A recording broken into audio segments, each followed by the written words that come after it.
I am so excited about our hashtag blessed conversation we get to have today. It was such a viral Jesus moment because I found Meryl on Twitter. Of course I did, in the streets of Twitter.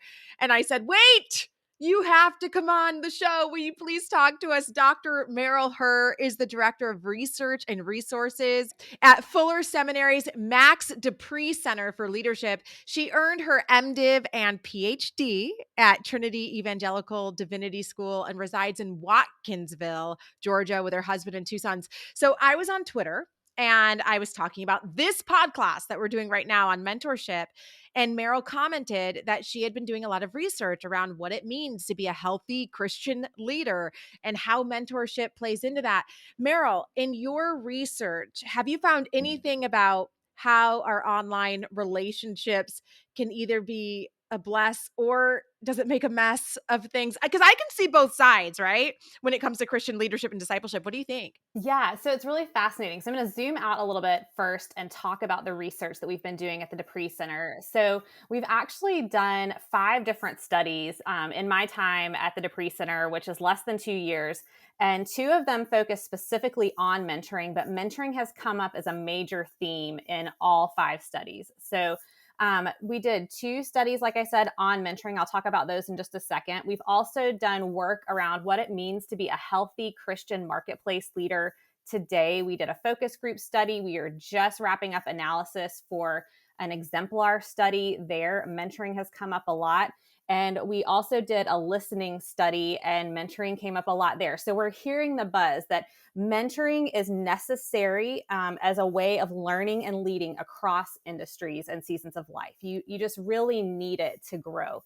So when we think about our mentoring research specifically, the first thing we did is we did an exemplar study, and we talked to 19 different exemplary mentors. And they were all age 55 and over. And we just said, tell us about your mentoring experience. And from that study, we were able to come up with a definition for mentoring. And this is just our short definition. We unpack it in some other resources online, but it's an intentional relationship in which one person comes alongside another for the purpose of helping them flourish.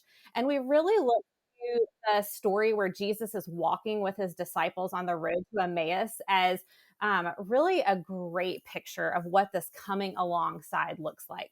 But then we took the findings from that first study and we used them to create a survey to understand what were the mentoring experiences of Christian marketplace leaders ages 18 to 49. Now, we didn't get a huge sample. We got 244 participants, which means we can't really generalize it to the population as a whole, but we did learn some interesting things from that. So we learned that about a third of those participants were currently in a mentoring relationship at the time of the study. A third were seeking a mentor, and a third didn't have a mentor and weren't looking for one. But we also asked them, how are you meeting with your mentor? And this was really interesting. 59% were meeting in person, 26% were meeting virtually, like over Zoom, and 15% were meeting by phone. And I was like, that's really interesting, given when we did this research, we were just emerging from COVID. But we went a step further and we asked them, what's your level of satisfaction with your mentoring relationship? And overwhelmingly, they were really satisfied. But then we said, what could improve about your mentoring relationship? And there were some interesting themes. We did an open response there. And so we looked for themes among their responses. And what we learned is that several of those who were meeting with their mentors, either virtually or on the phone, wanted more proximity. They wanted that life on life connection. And so I found that really fascinating. Some mentoring relationships had to go online in COVID. It was the only safe way to meet. But then there were those, I remember one person said, I live in Minnesota and my mentor is in California. And boy, would it be great if we could actually spend some time in person together. And so I'm going to say it's a little bit of a mix. There's some really good things about that online mentoring space, but I think mentees are craving more life on life connection than the digital space can give us.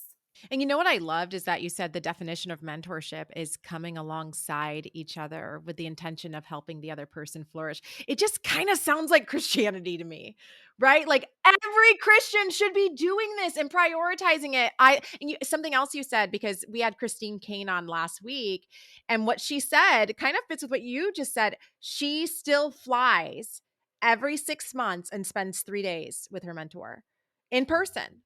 Yeah, so I'm sure they connect virtually in between then, but she does make the time to be intentional and be face to face. Meryl, I am so grateful. Thank you so much for spending time with us. What do you guys think? How do you think being online affects the mentorship relationship? Is it a hashtag bless or a hashtag mess? You decide.